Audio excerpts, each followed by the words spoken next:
Rooftop Cafe na tanawang BGC? Dito lang yan sa Pembo, Taguig.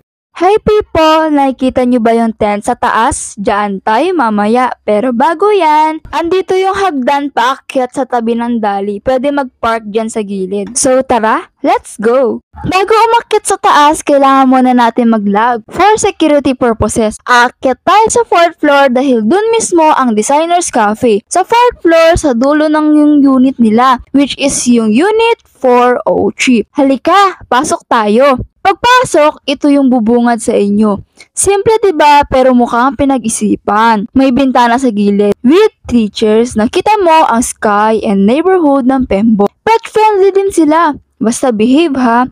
May bed pa dyan sa gilid ng chair for your pets. May sofa sila na good for 4 people at sa harap nito pwede kang mag-picture for your OOTD. Here yung kanilang updated menu. Meron silang ice and hot coffee, matcha, frap, and also fresh drinks. Nakakatuwa dahil meron din silang board games like Uno, chess, and cards. Sometimes may bread and pasta rin silang ino-offer. Isa sa mga gusto ko sa Designer's Cafe ay hindi instant ang gamit na ingredients. They have coffee machine, house-blend Arabica coffee beans, and authentic matcha powder.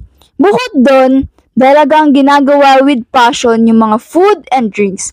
Kaya sigurado na masarap ang malalasahan mo sa in-order mo. Kaya deserve ng tip. Anyway, doon na tayo sa exciting part. Ito yung kanilang rooftop dining sa 5th floor. From 3 p.m. to 12 a.m. ay bukas sila. Best time na pumunta dito ay 5 p.m. onwards para makita ang sunset view at maganda rin na city lights ng BGC ang makikita sa gabi. Hinatid nila yung order namin na matcha latte. 5/5 since real matcha talaga ang gamit. Salted butterscotch frap 4/5 dahil matamis para sa akin but I like the presentation. Hazelnut coffee 5/5 kasi lasa talaga siyang hazelnut. Then truffle brownies ay 4/5 dahil too sweet siya but crunchy and chewy at the same time. If you love sweets then perfect para sa'yo. Di makakalain na lahat yun 500 plus pesos lang. Very affordable, di ba? It's actually nice na magkape dito sa rooftop. Hindi gaano kaingay, maganda yung view, presko yung hangin, hindi malamok, tsaka malawak pa.